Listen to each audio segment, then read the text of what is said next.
en este intento de mantener acotado y a raya el contagio, que es el éxito que se está teniendo en este momento, y tiene que ver con las fronteras.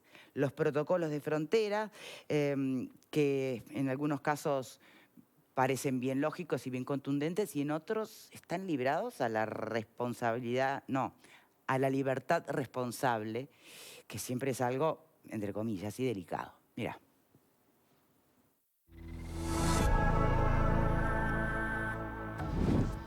El protocolo sanitario para las zonas de frontera incluirá medidas de higiene personal y controles. Nosotros vamos a pedirle a todos, especialmente a los connacionales uruguayos, lo mismo que estamos pidiendo generalmente. Eso es el lavado de manos frecuente, el uso de alcohol en gel, el uso de tapabocas y la exhortación a quedarse en casa. Además, el gobierno prevé más pruebas de diagnóstico. Vamos a aumentar los testeos en las zonas fronterizas y esperemos que el resultado sea el mismo. La Cancillería les comunicará a las autoridades brasileñas que aumentarán los controles en los pasos de frontera. Todo lo que habitualmente se hace en la prevención, aplicado particularmente a que vienen de algunas zonas donde hay casos y vienen a trabajar a zonas donde no hay casos. Acá, digo, no sé si se escuchó ese bueno, se escuchó salió la línea, porque obviamente siguió el debate, al que se suma además un invitado que está debutando aquí en el programa. Un placer tenerlo con nosotros hoy, senador del Partido Nacional, Sergio Botana, exintendente de Cerro Largo durante tanto tiempo además. Un placer que nos acompañe y además sé que estaba disfrutando el debate por ahí atrás. Loco, contento, disfrutando esta pelea, en la cual lo único que determina todo es si uno tiene o no ingreso fijo. Sí, claro. Si uno tiene el ingreso seguro, uno se puede dar el lujo de buscar seguridad y de proteger a los de uno. Y si la tiene que salir a pelear cada día, solo quiere ganarse el peso. Y esa es la realidad. Y es la dura realidad de la decisión de un gobierno también, ¿no? Que debe mantener este equilibrio. Por supuesto que le quiero preguntar directamente sobre cuestiones de frontera, el protocolo. Estaba llegando información hoy, por ejemplo, montevideo.com.uy hablan de que Rivera presentaba este martes un aspecto mucho más cercano a la vieja normalidad que a la nueva. Y si bien en Brasil, hablando de las ciudades más cercanas al Uruguay, hay casos del lado uruguayo, no. ¿Cómo se da ese fenómeno? ¿Cómo se puede preservar? ¿Hasta qué punto realmente se advierte que la población está haciendo uso de su libertad responsablemente? Pero antes, hay una frase suya que yo de verdad me encantaría retomar. De esta crisis se sale a la uruguaya. ¿Fue así? De esta crisis se sale a la uruguaya. Lo dijo usted en declaraciones al diario El País, en una entrevista hace poco, digo por si se olvidó. Supongo que tiene que ver con la comisión que integra con, bueno, Yamandu Orsi, por ejemplo, es decir, con líderes de otros partidos políticos y apuntando al interior. ¿Qué significa eso? Y significa que los uruguayos tenemos un modo de ser en el que nos tenemos que autorrespetar, porque es una buena manera de encarar los temas. Podemos debatirlos con respeto y con espíritu constructivo construir juntos. En ese caso me referí a que vamos a tener que ser sumamente prácticos y poco ortodoxos en cuanto a la utilización de las recetas económicas. Vamos a enfrentar una crisis superior a la que teníamos y en el marco de un escenario mundial donde no va a haber plata, donde las potencias a la plata que tienen la van a precisar para ellos mismos. No vamos a tener quien nos asista. Y seguramente la inteligencia de nuestra sociedad produzca soluciones para generar el empleo que necesitamos, para ser competitivos, para apelar a otras formas de financiamiento. Vamos a recorrer un camino en el cual debemos apostar al Uruguay de los uruguayos y no al Uruguay ese de las ideologías y de las recetas importadas que nunca ha dado resultado, ni de un lado ni del otro, ¿no? Sí, pero usted lo plantea desde un lugar en el que está integrando, insisto, esta suerte de comisión con Frente Amplio, con Partido Colorado, ¿no? El concepto de salimos todos juntos. Sí, pero hoy en día se empezó a crispar la relación entre oficialismo y oposición. De hecho, el Frente Amplio hoy entiende que la llegada de la LUC ha generado otro escenario y se van a permitir señalamientos más duros. Pero esa es parte de la cultura que no debemos perder en el Uruguay. La de poder tener nuestros enfrentamientos y nuestras diferencias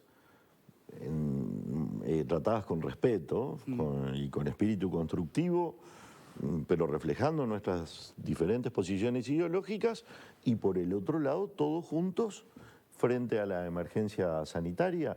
Pero no podemos esperar a que se termine la emergencia, que aparezca la vacuna, de que estemos todos vacunados, para empezar a solucionar el problema de la falta de seguridad en las calles, en las paradas de ómnibus. ¿Cuántas mujeres van a las paradas de ómnibus cada madrugada a trabajar solitas y llenas de terror? ¿Cuánta gente quiere caminar por los barrios? Ahora está un poquito retraída en la casa, pero hay que poder caminar con libertad y hay que poder trabajar y producir. Y a ese país lo tenemos que hacer. Ese no puede irse en el bla, bla, bla de las discusiones ideológicas. De eso se trata, pero todo esto con respeto, con la óptica de cada quien y, por supuesto, con la responsabilidad de todos. Bien, vamos, si le parece, a las medidas que tienen que ver con la frontera, porque esto que se está dando en nuestro Uruguay es bien particular. Nuestras fronteras, pensando en el COVID-19, no estamos hablando de narcotráfico, ni de permeabilidad, de impermeabilidad, hablamos de lo sanitario. Así como hay ciudades bien pegaditas a las nuestras en la frontera, pensando en Artigas, pensando en Rivera, pensando en Cerro Largo, que tienen contagios, en Uruguay no. Entonces, bueno, ¿cómo se ha logrado mantener esa separación? Sobre todo con un país que sabemos que tiene, más allá de la debilidad institucional en este momento, bueno, su presidente manejando el tema como que es una gripecita, ¿es cierto? Después están los prefeitos, que son los que están en cada gobernanza, que tienen cierta independencia. Escuchábamos la otra vez a la intendenta de Rivera contarnos cómo se va llevando con total naturalidad y compromiso y alineadas con la prefeita correspondiente. Bueno, ¿en Cerro Largo cómo es? Bueno, es así mismo, allí hay medidas. Tenemos distintos tipos de casos, ¿verdad? Sí, claro. Tenemos lugares donde tenemos ciudades absolutamente integradas, que es el caso de Chuy, de Sí. Livramento Rivera, de Aceguá, o tenemos lugares donde tenemos un puente que nos separa, como es el caso de Artigas y Cuaraí, Sí. y como es el caso de Río Branco y Yaguarón.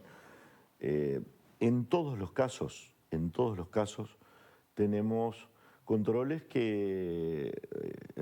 tenemos controles de registro de las personas para hacerles el seguimiento, tenemos, bueno, la toma de la fiebre, de la temperatura a cada uno que pasa, y en los casos de Cerro Largo tenemos además unos fumigadores para los vehículos, Sí. que están localizados en la ciudad, en el caso de Río Branco, arriba del puente y a la salida de la ciudad.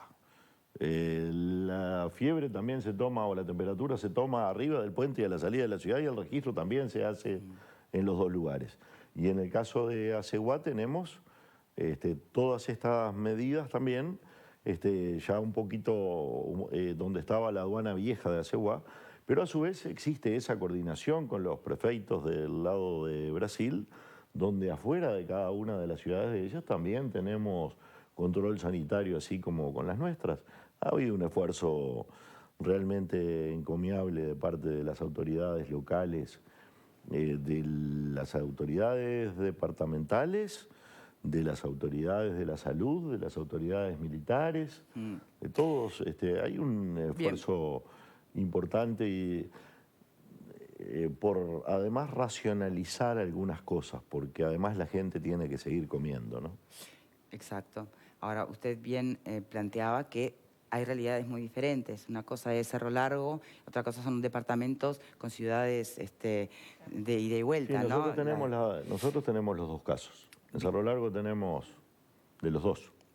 Bien. Y tenemos algunas otras comunidades rurales, como es el caso de Centurión con Herbal, con el Paso del Bote más específicamente allí del otro lado, donde tenemos, bueno, un bote que nos, que nos contacta, pero como hay tanta sequía, los vehículos pueden pasar también sobre el río Yaguara. Bien, y la pregunta es, ¿qué se hace con Brasil? ¿Hasta qué punto o qué tanto peso cae sobre Cancillería en este momento en lo que tiene que ver con el cuidado de las fronteras, los controles en fronteras? El Uruguay es un país pequeño, de economía abierta, que no se puede cerrar, que tiene que seguir trabajando. Es imposible impedir el paso de los vehículos, de los camiones que nos abastecen y de la producción nacional que sale. De cualquier modo, pasa el camionero. En mi departamento se han detectado y hecho dar vuelta atrás a un camionero que venía con su familia y a otro que venía con su esposa y después la quiso traer escondida y el ejército la detuvo y la hizo dar marcha atrás. Ese tipo de cosas. El otro día hubo un caso de unos trabajadores de Brasil que fueron a 33. ¿Por qué se los detectó? Sí. Se los detectó porque el registro fue efectivo y se hizo el seguimiento. Y entonces se les había tomado la temperatura, habían pasado, se les hizo subir de inmediato al ómnibus que los estaba esperando, no se los dejó deambular por la ciudad, pero además se les hizo el seguimiento por parte de las autoridades sanitarias de 33. Sobre entonces justamente, allí hubo detección de la situación. Ahí porque creo que está bueno que lo cuente porque recién un mensaje decía, debieron tomarse más recaudos con la cementera de 33. Bueno, pero ¿qué más recaudos se podrían haber tomado que los que se tomaron? Porque el haber detectado los casos habla del control. ¿O creíamos que iba a entrar solo por el aeropuerto de Carrasco el coronavirus? No, creo que venía de la mano de que no dejaran entrar trabajadores extranjeros. De lugares con la prevalencia. Con la prevalencia, exacto. Claro, esa persona. residencia de nuestro país. Por lo Ese tanto, es el no tema. se les podía negar la entrada. Claro, pero digo, la idea era esa. Y la condición era que se hiciera el hisopado a todos, me parece, para poder entrar también. De ahí fue que se saltaron los primeros 4 casos. Bien. Nosotros somos fuertes defensores de la mano de obra nacional. En algunos casos es imprescindible que venga mano de obra extranjera. También somos fuertes defensores de la mano de obra de cada localidad, porque a veces el Estado hace inversión para levantar la economía de regiones altamente deprimidas del Uruguay y las empresas llevan trabajadores de otro lado y al final el resultado es nulo tras el objetivo que se quiere tomar, ¿verdad? Entonces, pero bueno, de cualquier manera hubo éxito en la detección oportuna de la situación y después creo que es otro debate el tema de los trabajadores, ¿verdad? Ese es un debate que Sí, es pero eso profundo y debemos, mano nacional o mano de obra extranjera, es otro. Exacto. Claro. Ahora, ¿y si Brasil experimentara un brote muy importante cerca nuestro, ¿no? Y ahí está en carpeta, lo han estudiado, o es el plan B que se elaborará después de que ocurra. Lo pregunto porque, como usted mismo plantea, tenemos el tema de que Uruguay no puede darse el lujo, en principio, de cerrar fronteras, de quedar desabastecidos. Ni en principio ni en final. Obviamente que este tema ha sido evaluado. A mí mismo me tocó preguntar esto mismo. Y bueno, y lo hemos estado estudiando. La producción nuestra tiene que salir y los productos que nos abastecen tienen que entrar. Es más, generar desabastecimiento ya ha sido una fuente de riesgo de contagio importante, especialmente acá en la capital. Mucha gente salió en algún momento con desesperación a buscar productos que empezaron a faltar. Entonces, bueno, hay cosas para las que no hay más remedio. Y, ¿Es el mal menor? ¿Es buscar el mal lo que menor? pasa es que en esto tenemos que ser sensatos y a los uruguayos nos cuesta ser sensatos. Acá hubo una declaración un día del ministro Salinas y otra del director nacional de salud, del doctor Asqueta. Los dos se manifestaron en favor de que la gente pudiera salir en la medida en que tuviera el debido cuidado y la debida responsabilidad, que la gente pudiera caminar, hacer deporte, salir del encierro. Por supuesto que si se junta todo el mundo a tomar mate en grandes ruedas y a tener las interacciones que no se tienen en otro lado, pero bueno, ¿cuánto castigo recibieron esos dos actores fundamentales de la vida nacional? Lo que pasa que al mismo tiempo era quédate en casa, entonces era complejo de porque entender. fueron sensatos, absolutamente sensatos, porque apelaron a la responsabilidad y a la madurez de un pueblo que ha demostrado con creces tenerla, pero parece que no, que parece que acá la prohibición es lo sensato, hasta que nos moramos de hambre, ¿verdad? Hasta que todo cierre, hasta que no se pueda, ningún padre de familia pueda alimentar a nadie. Permítame tú preguntar, estás en el mundo de la cultura, pero los abogados que hoy están con todo detenido también y todo el mundo de la ¿Pero qué justicia, quiere decir con que yo estoy en el mundo de la cultura? Está más detenida la cultura que los abogados. Todo Botana. el mundo de la música, los medios. No, pero estoy diciendo sectores. Pero están los almacenes de las esquinas y toda la producción nacional, industrial, está bastante embromada. Por supuesto. Entonces, muchos empleados públicos sin cobrar buena parte de sus ingresos también, los que están asociados a su producción. No es una... y se viene el invierno, ¿no? Sí, bueno, Entonces, exacto. Permítame preguntar al panel. Después también a usted, obviamente, la misma pregunta. Hoy, quienes planteaban y exigían y reclamaban cuarentena obligatoria, ¿sostendrían el planteo? ¿Habrían entendido lo equivocado que podría haber estado la medida cuando hoy estamos dándonos cuenta de la necesidad imperiosa de, las dificultades que hay para tanta gente de no poder trabajar, de no poder abastecerse, en fin? A ver. Hoy, el reclamo de la cuarentena obligatoria, ¿habría que haberlo escuchado o desde un principio fue un riesgo que salió bien? ¿Cómo lo ven eso? La cuarentena obligatoria en Uruguay era imposible de sostener porque significaba que el Estado iba a tener que salir a subsidiar un montón de gente y el Estado uruguayo no es un Estado como el francés que puede subsidiar gastos. 1. 2. La cuarentena que generó la duda fue porque gente vinculada al mundo de la medicina, entre ellos el expresidente, salió a decir que hubiera sido una buena medida. Y creo que ahí quizás tal vez haya quien haya tenido sus defensores. Yo entiendo que la cuarentena no hubiera sido una buena cosa. Pepe. Hay que situar todo en su debido momento, ¿no? Cuando se planteó el tema de la cuarentena obligatoria por parte de 14 instituciones científicas, estábamos en pleno inicio de la pandemia, se desconocían muchas cosas, todo era incertidumbre, aún lo es, pero en ese momento aún mayor. Yo creo que se ha entendido que no es el mejor mecanismo. Hay varias bibliotecas, yo no soy científico, soy un periodista, pero leo mucho y Suecia, por ejemplo, está actuando de manera de, digamos, la política del rebaño que se contagia y le está dando resultados. Pero esa misma política le está saliendo horrible a otros países. Es la misma política que le está saliendo muy mal, exactamente. Sí. Y hoy escuchaba científicos uruguayos que decían, fíjense lo que está ocurriendo en algunos lugares donde el ADN del virus ya ha mutado. Y esa mutación no ha llegado a nuestro país. Entonces quizás nosotros estamos luchando contra un virus que en otras partes del mundo ya ha mutado y puede estar originando algunos otros problemas. Por lo tanto, me parece que hay que poner todo en su debido contexto y creo entender por qué se pidió en ese momento y por qué no se está pidiendo ahora.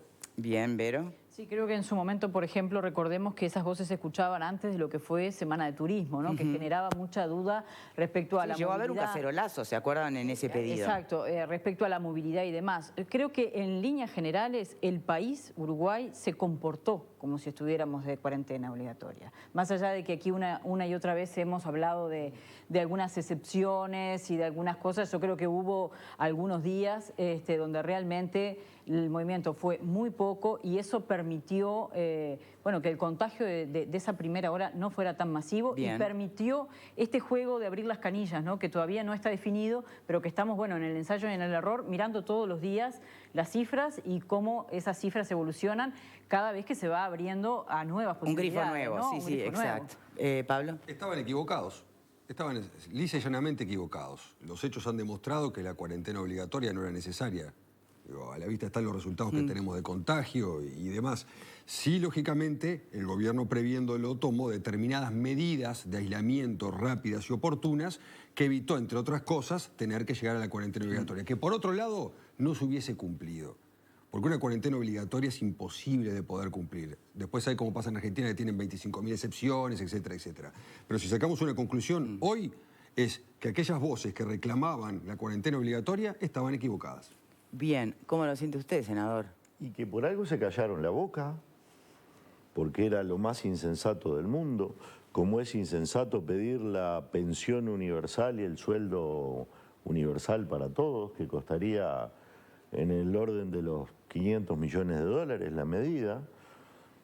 El Uruguay va a tener un gasto que la ministra de Economía estima en 400 millones de dólares seguro y 400 más, y una caída de la recaudación que va a hacer incrementar el déficit fiscal que el país tiene.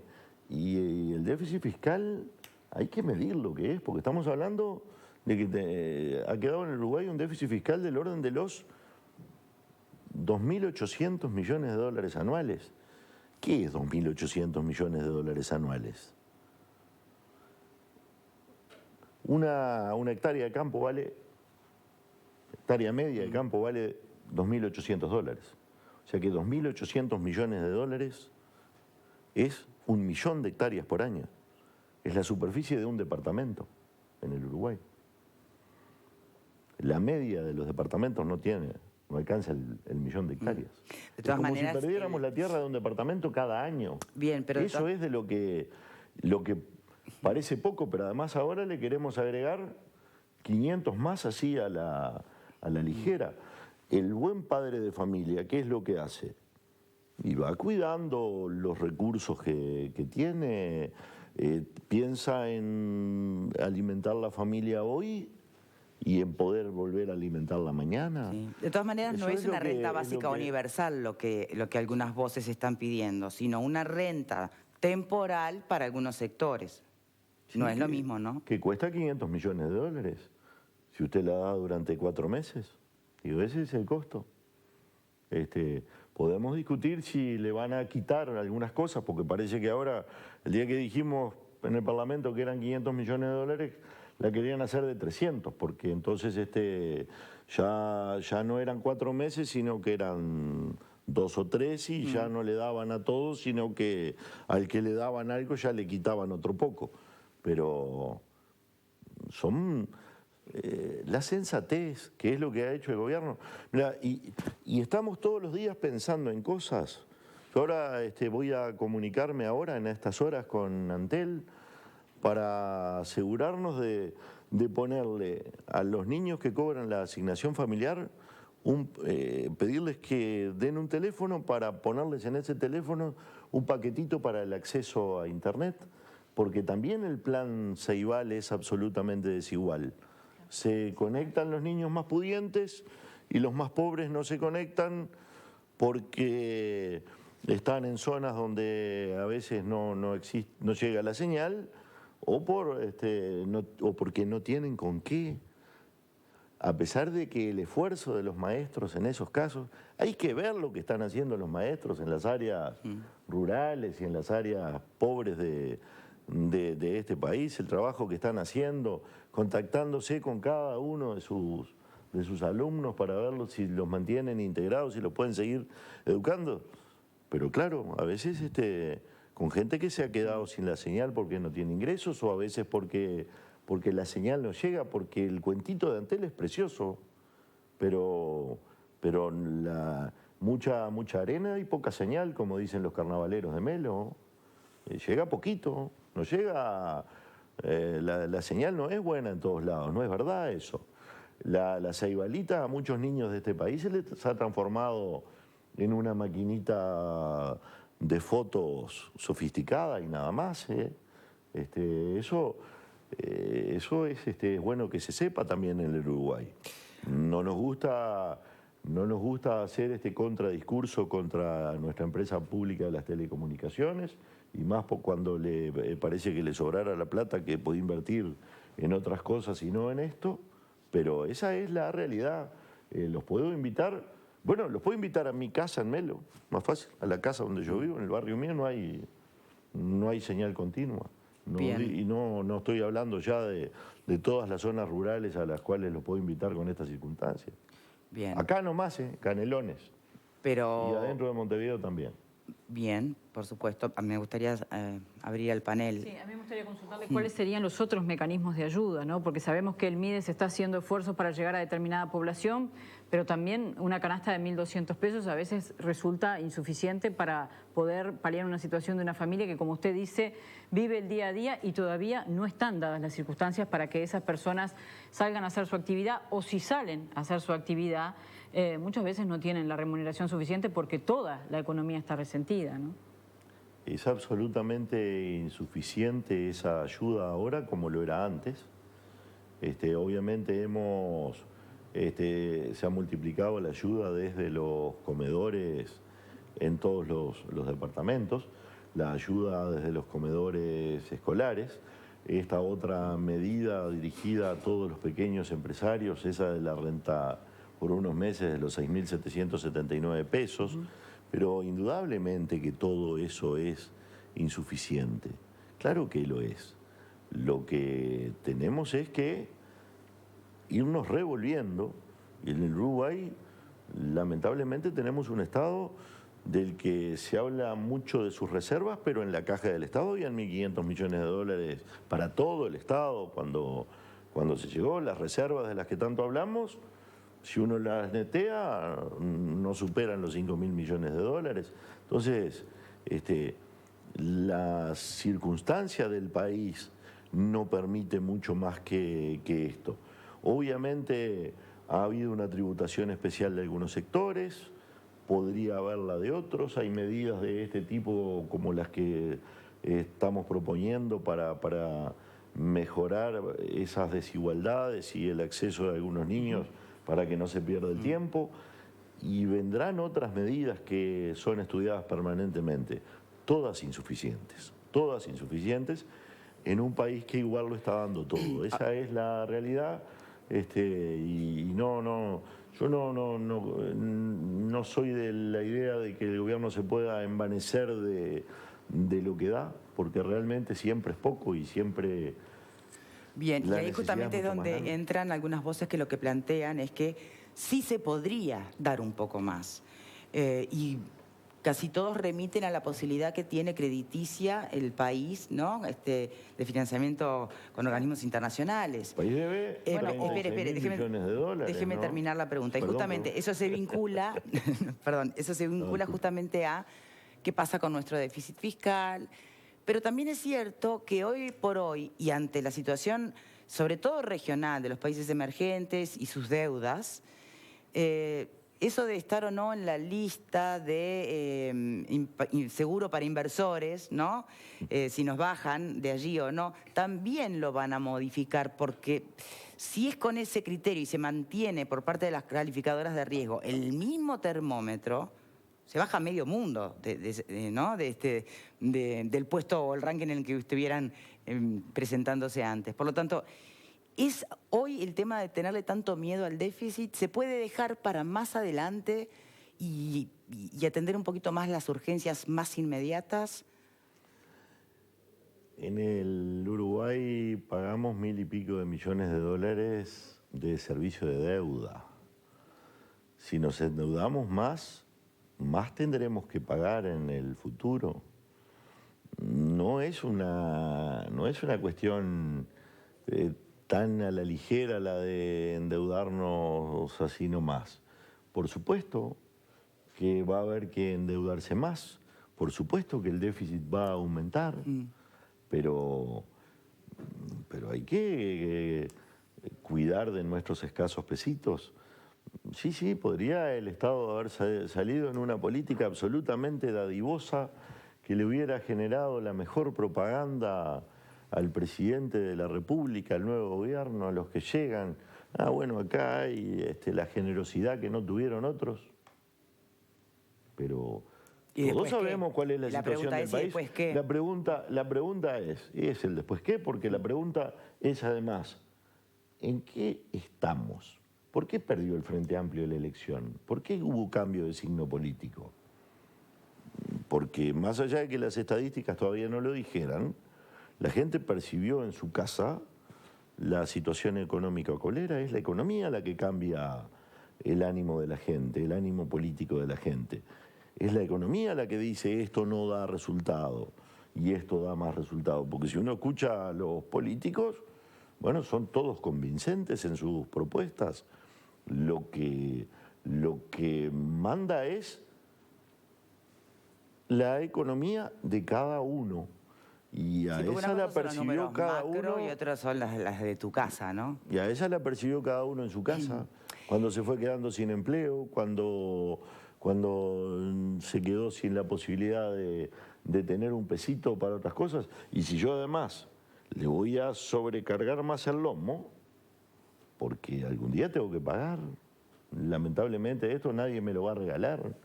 Pero un poquito el lomo se le sobrecargó, ¿no? Con el reajuste tarifario. Claro, usted me dirá cosas necesarias. No, hubo reajuste tarifario, no hubo suba de tarifas. Yo le dé reajuste tarifario. Hubo baja de tarifas. Lo que hubo fue una baja de tarifas, en realidad. Porque el ajuste que debió ser del orden del 11% fue que no se hizo. Del orden del 9 y algo. Claro, pero para la gente en el bolsillo, justamente, sintió la suba. Eso hubiera costado 20.000 millones de pesos, es decir, 500 millones de dólares. Ahí tiene. Entonces, ahí está la responsabilidad. Claro, cuando el gobierno anterior, pero no es el tema, pero cuando toman el país, el endeudamiento interno era del orden de los 12.000 millones de dólares y ahora es de 36.000. Y claro, y entonces demos renta general y 1.000 más, 500 más y no subamos las tarifas o no ajustemos las tarifas y entonces son otros 500 y ahí vamos 1.000 y después lo que no se recauda y qué importa y nos endeudamos y después nuestros hijos tienen que pagar porque yo ya veo que nosotros no pagamos nada, ¿no? Ninguno de los que estamos acá vamos a dejar a nuestros hijos, estamos dejando deuda para nuestros nietos. Y qué linda responsabilidad de una generación. ¿Puede quedarse con nosotros un poquito más?